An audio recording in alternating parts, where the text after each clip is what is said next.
Hey Film Hustlers, it's Mark Roberts here. Just want to thank you all for listening and remind you to check out extrememusic.com, the best music service in the business. Tons of needle drops, tons of great composers, just really great music from all over the world, really well curated. There's nothing you need that you will not find on extrememusic.com. They are the best in the business. Check them out. We're starting a new thing here on Film Hustlers every week where we are going to play the most listened to podcasts of the past 5 years.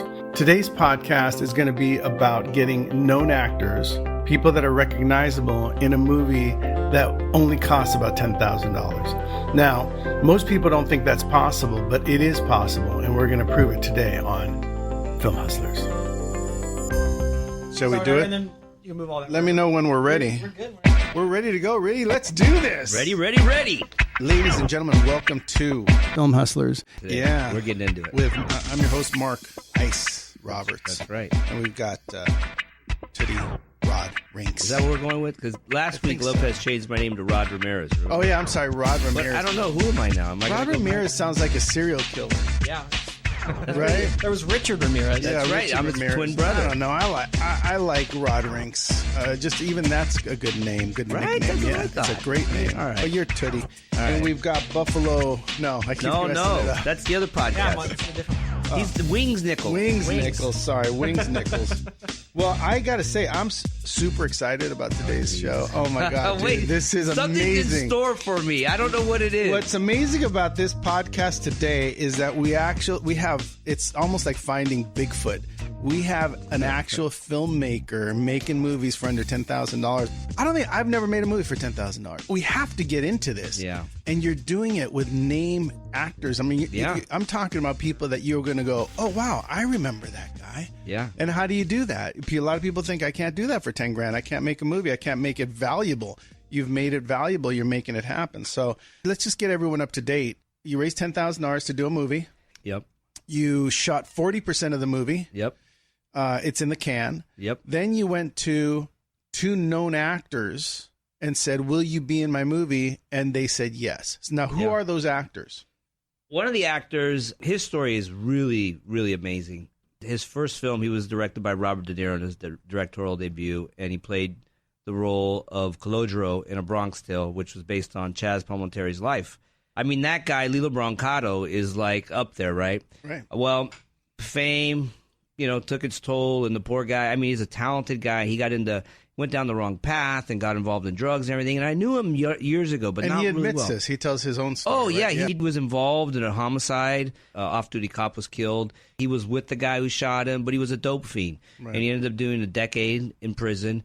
And he gets out. This is after Bronx Tale. After Bronx Tale. Wow. He did Sopranos. He did Renaissance Man. Working actor. Like legit work. He's a talented guy, right? So you met him, and your great script convinced him to do your movie.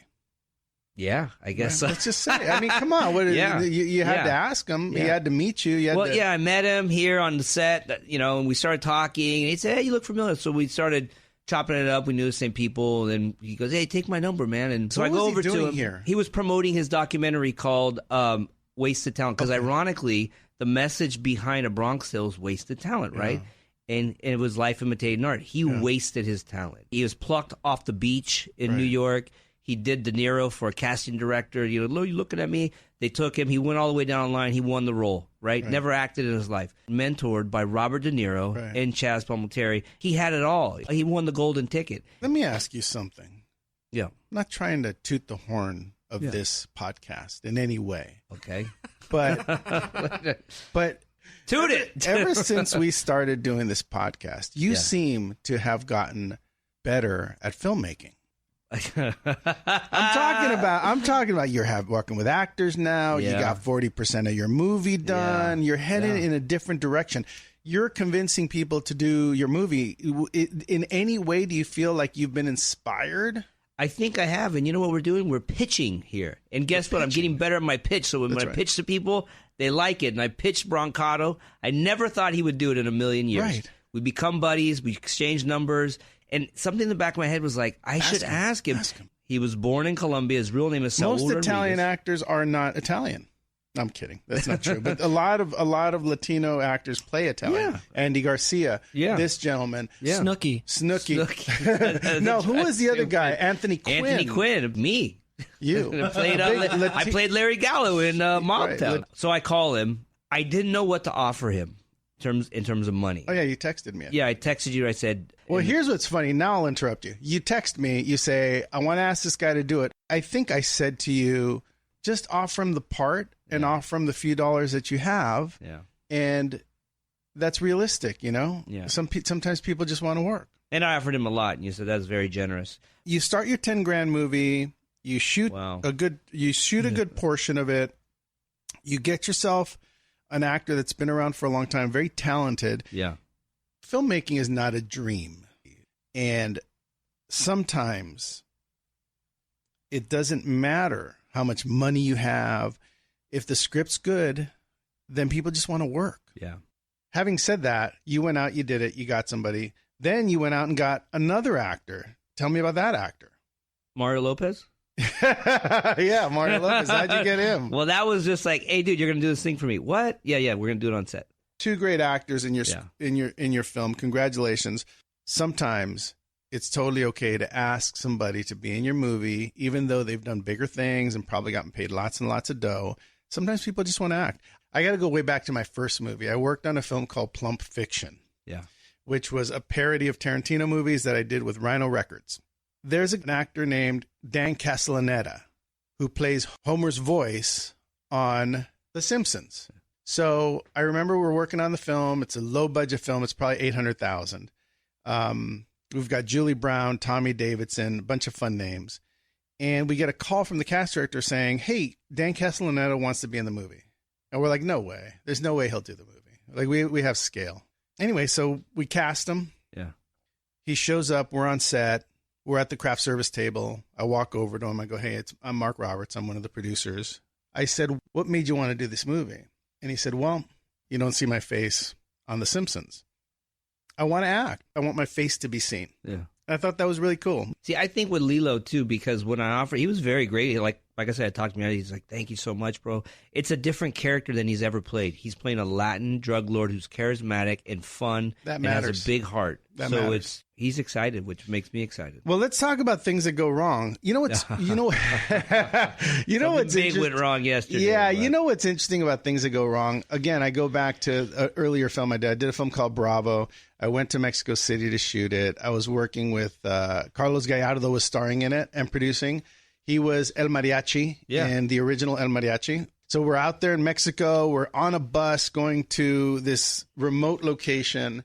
I've got all the actors on the bus with me. We're all heading down there. And the one guy who's playing a big role in the movie is reading the script on the bus. And we stop for people to go to the restroom and get some snacks. Yeah.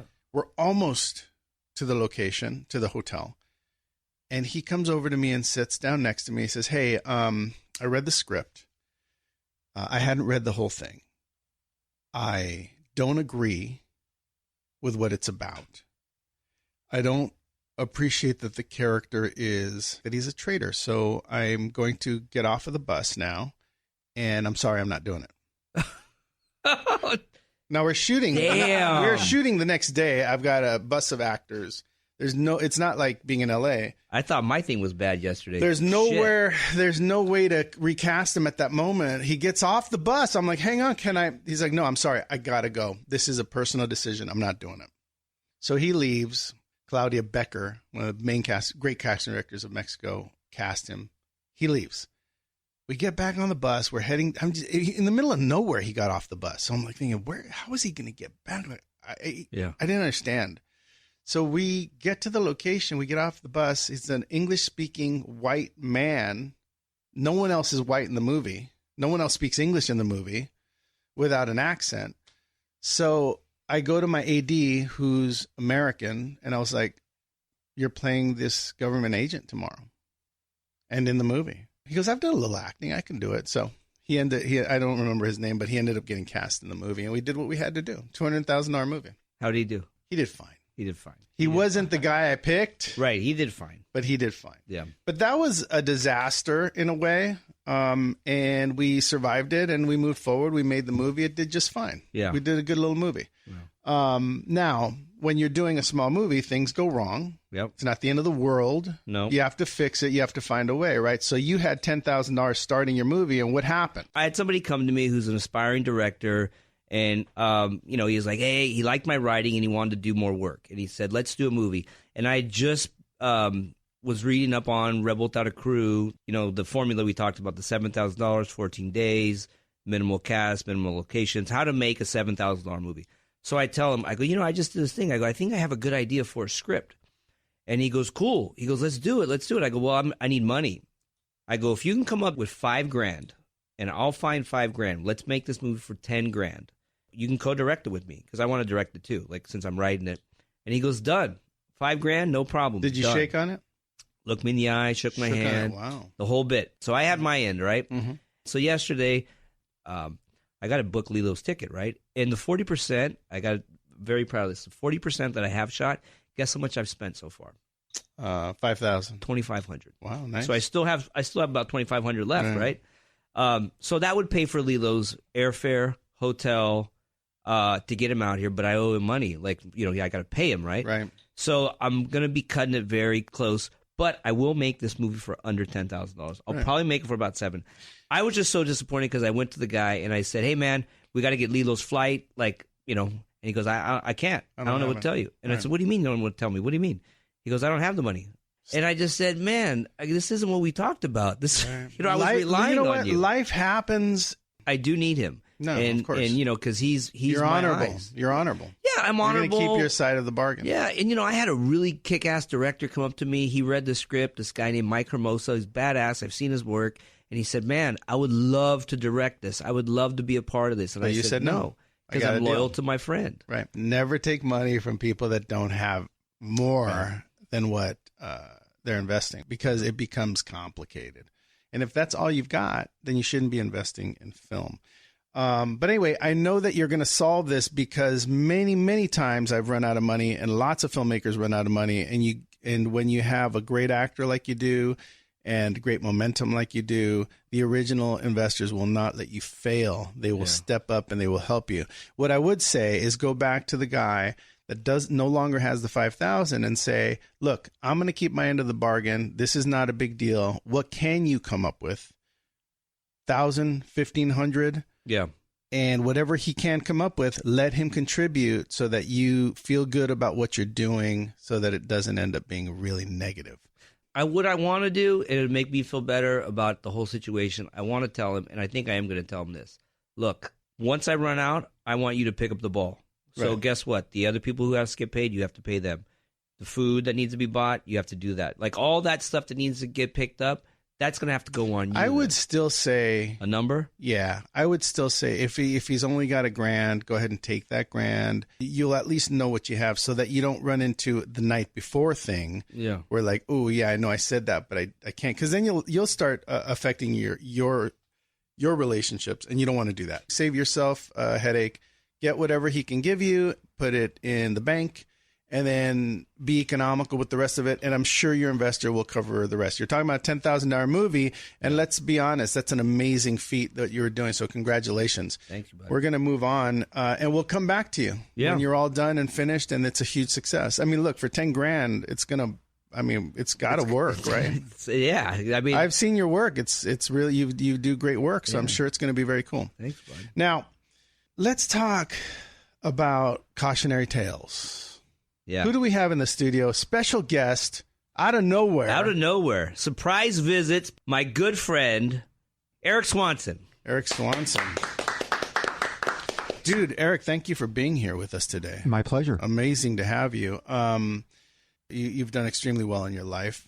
Thank you for your kind words. not as an actor, nor as as a producer. What is your history? Give us a little history so that people know what you're about. Well, I started wanting to be a writer, and I wrote a screenplay, and it all started in the summer of 1984. And in 1984, I just finished up my freshman year at USC, And I was in film school, and a couple of the guys that I had gotten to know during my freshman year at USC were, Pacific Palisade guys who played a lot of beach volleyball down at Santa Monica. Yeah. And so I started playing with them. And so, I sort of became a regular player with them.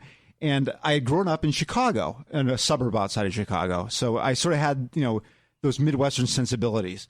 So I'm sitting there saying to these guys, this is the most unbelievable, sort of California dream I could ever imagine. The beach volleyball, Santa Monica. This is just remarkable. And to them, it was just, it was home to them. But to me, it was remarkably special. So, I said to them, I'm going to write a movie script about this because, I'm at SC, as were they. And I said, I'm going to, write a coming of age movie script about this, that is about what I'm feeling right now.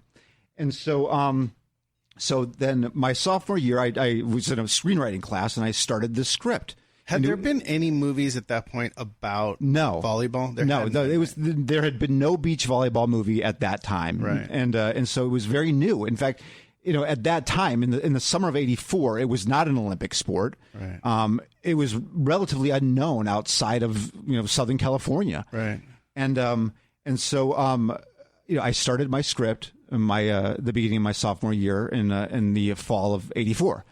And so started writing a coming of age movie about two friends who come to Santa Monica from a suburb outside of Chicago, a la me, and right, they were volleyball, indoor gym volleyball players when they were in high school, learned the beach volleyball game. And one of the guys, uncle, works at the Bel Air Beach Club, right, and gets them a job as cabana boys. And so they're cabana boys, and they spend the summer doing their, cabana-esque things. Mm-hmm.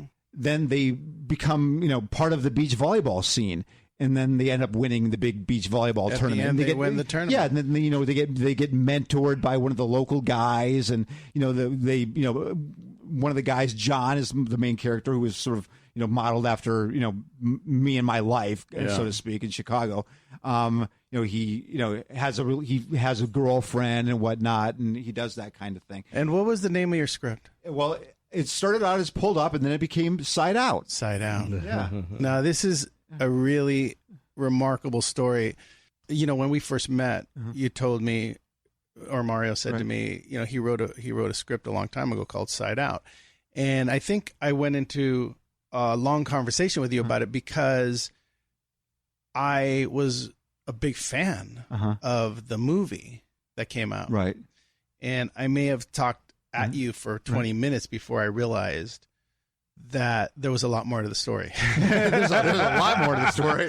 But in your case, you wrote a really great script based on your experiences, sort of loosely based on yourself. Somehow that script ended up becoming a movie, right, which you had nothing to do with. Correct. My sophomore year, I moved into, I was in student housing, and so you don't really pick your roommates. And one of the roommates, there were three other students in my suite, and one of the other students was in the mailroom at one of the large agencies, and he and I became very good friends, and he sort of followed the development of Side Out. It's your agent calling. You better pick it up. Stop talking about Side Out. and he was intrigued by the story and whatnot, and would read the pages as I would write them and make comments and whatnot, and we got along to the point where we decided that we were going to room again together the following year, which we then did, and so. We became best friends, best college friends, and then ultimately became an agent. And so after SC, we again continued to room together, and we just had this mutual love of the entertainment industry, and I was the screenwriter. And wannabe screenwriter. Is that what you wanted to be, though? That the whole plan of USC Film School was to be a screenwriter? Yes, I had an emphasis on filmic writing. Yeah, for me, that was what it was all about. I mean, I'm first and foremost, a writer. Yeah. Then, I finished the script. It was my senior thesis at USC. And then Side Out became my sort of calling card. Right. Through some friends of friends that I had, I had a couple of pitch meetings that didn't go anywhere, right. And then so I was sort of thinking to myself, well, nothing's really happening, and Side Out isn't really getting any traction. And then all of a sudden I was at a USC game one day. Now it's about, I don't know, 1987, I guess, 88, yeah. right? 3 years since you started. I graduated and whatnot, and I was working at the time at King World, and so I was at a USC football game, and somebody came up to me and said, "Oh, hey, congratulations! It's just amazing, your movie." And I said, "What movie?" And they said, "Just Side Out." I was just down at the set. Wow. And I said, "What?" Oh my God. And they said, "Yeah, Side Out." And I said, "You got to be kidding." And they said, No, it's your story. I've read your script. I know it. It's your story." And I said, I don't know anything about it. So anyway, I then, confronted, the friend and said, Side Out's been made. Right. And it's being made, by TriStar, and it's a movie, and it's exactly my story, minus the fact that it's instead of two friends coming out from Chicago, it's one friend, one guy, right. And he befriends, and his uncle gets him a job at a beach club, and he wins a big beach volleyball tournament. Right. I said, that's the only difference, right. Anyway, and did he have anything to do with that? Well, I don't know. Right. All I know is he had the script and knew the script and right. had read it, many times. Right. Just so happened that the agency where he was employed, represented the writer of Side Out. Yeah. That is. So it just is what it is. Then I went to an entertainment lawyer, and I got the script of the Side Out, the TriStar Side Out, in my script, and put them side by side, and the lawyer read both of them and said, "This is clearly a clear lift, no doubt about it. This is a clear lift." So the dialogue was similar. Yeah, it's just an absolute clear Swanee, lift. did you register it with the Writers Guild and everything? Yeah, you did, and that didn't hold up any. Here's the story. Okay. So the lawyer said to me, "You're just a fresh guy out of SC. Do you really want to start your career in litigation? Do you really want to do that?" Oh man! Particularly against a high-powered agency. And I said, "No, I guess I don't." He said, I think that's the right decision." So that was that.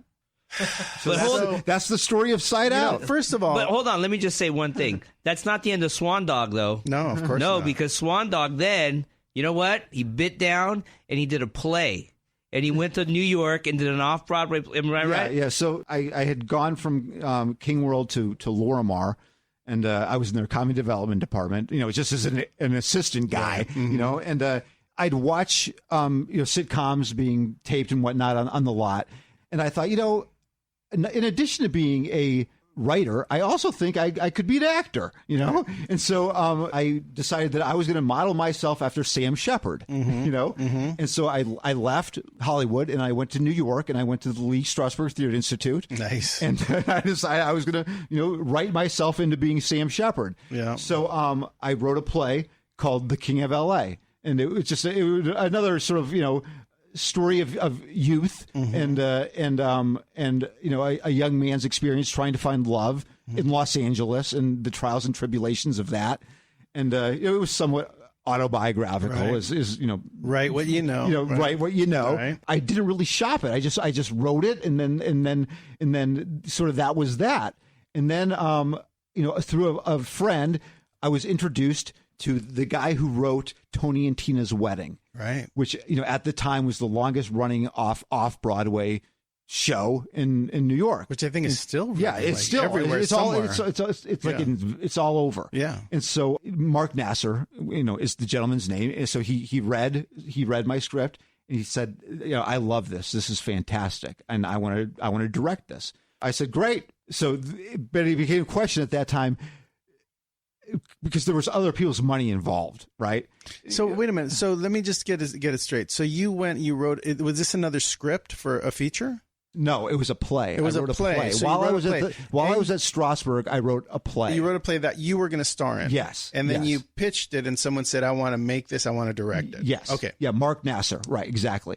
And so, but there were since other people were putting up the money, it was determined that I wouldn't be the actor. That maybe it would be a good idea for this not to be a vanity project, but for instead to have a Did it get made? With somebody. Yes, it became L.A. Tango, and it had a 2.5-week run off Broadway on 42nd Street, and it was packed house, and it was great. That's terrific. Yeah, and it was great. Well, first of all, I want to thank you for sharing the Side Out story. Yeah. I mean, I don't know. I want to say I don't know that there was anything to do about that. I think things happen. If you don't get caught up in the wake that sometimes is a project, you kind of fall off, and next thing you know, it takes a different route to getting made. I never think that it's cool to exclude people, but sometimes in this business, the people that are in the trenches, making deals, pushing things through, can only think about number one. Right. And it's unfortunate, and it's painful. Right. And it's not right. I think it happens a lot. And what I tell myself, young filmmakers all the time is I say, look, have many ideas. Right. Have lots of things to do, such as yourself. You went out, you wrote a play, you had some success with it. You have lots of ideas, and you'll have more, and you can't get caught up. And I think you made a really wise decision by not litigating. I don't know that what you would have received had you won would have been as valuable as the career that you've ended up with. Yeah, that was sort of the tale, the wisdom that was expressed to me, and I believe you're right. Sour grapes, maybe, for sure. Well, you could always look back and say, where would have I been? Right. Because it was a great movie. It was a great idea. It was yours. No one can ever take that away from you. It was originated in your mind. And you probably could have had a lot more had you had success there. But on the other hand, there's lots of people that, do one great movie and move into other things anyway. So look, I know you. It's difficult for me because I think you're a superb person, and I know that you would never take something from someone else. I meet people all the time pitching, that want me to sign an NDA, a non-disclosure. Right. They're not going to tell me their idea because it's way too big. Right. And if they tell me, then I'm going to steal it because it's so unique. And I'm always thinking, you should just be thinking of more ideas. Like throw that one out into the world and come up with something else. Throw that one out into the world and come up with something else. Because I don't know, ideas are, if you have it, you have it. You had it. You made two stories that made a difference, and then you went in a different direction. Why did you choose not to continue as a writer or as an actor? Because I met my wife to be, and I needed financial stability. Right. So I went into sports television, and I went to work for IMG and became an agent representing sporting events. So that's, so I mean, I had two passions, coming out of, childhood, so to speak, is writing and sports. Yeah. And so, I needed to provide. And I just didn't see that on the horizon, right. As a screenwriter. And have you found satisfaction in the work that you do? Oh, absolutely. Yeah. Yes. No doubt about that. And Rod, is a regular screenwriter and has written, some terrific screenplays. And frankly, it's been an inspiration to me, where I've thought to myself, something, maybe it's time to, give it another shot. So you're writing now? I'm not. No, but that's why I use the word maybe. But you know what? Swanee lives out by me, so we meet at this place, this cigar lounge, really cool. But he reads all my stuff and gives me great notes. Right. And recently, our last meeting, because Swanee spends a lot of time in New York. That's where his job is, and he comes back in. So I'll see him every other month or whatever. And so I'm telling him about El Chingo and Liz, the $10,000 movie, blah, blah. And I have L.A. Tango, because it's a script, right? Yeah, he wrote it into. Yeah, I have it. I think you read it too. I may have read it. It's good. It's really good, like the characters, but it's like almost like a play, because it was a play. It's minimal locations, all that stuff, but it fits in that formula for And so Swanee goes, "Can you make that for $10,000?" And I was like, "Shit, I probably can." You can make anything for $10,000. Yeah, I can, but I don't know if I can get my guy. You know what I mean? It's kind of one of these things where like my guys right now that are doing this for $10,000, they're doing it with the hopes that we sell this for a little bit of a profit and we all make a little bit. I of think money. you guys. But I mean, it's not. It's something that's definitely can be done, no problem. If it works, then you do it again. But yeah, look, I want to thank you. It was my pleasure entirely. Thank you. It's amazing. Thanks for sitting in. I mean, we really got a treat. Yeah. Because you wrote an amazing script, and you know what? No one can ever take that away from you. You wrote a great, and I love the movie. As a sports guy, I'd like to think that it helped put beach volleyball on the map, and is one of the reasons, perhaps, why it's an Olympic sport. Right. Because it was the first time really that beach volleyball was exposed on a national level or an international level. And exciting. Yeah, exciting. Exactly. Well, thank you for being with us today. Thank you for inspiring other filmmakers. Thank you for letting them know that there's life beyond getting robbed there. So appreciate you being here. Rod, Rinks, thank you for being our other special guest today and telling us about your $10,000 movie, which, by the way, you laugh, but I'm not kidding. I really commend you and I congratulate you on making that happen. Thank you. Because I think a lot of people listening to this that are thinking,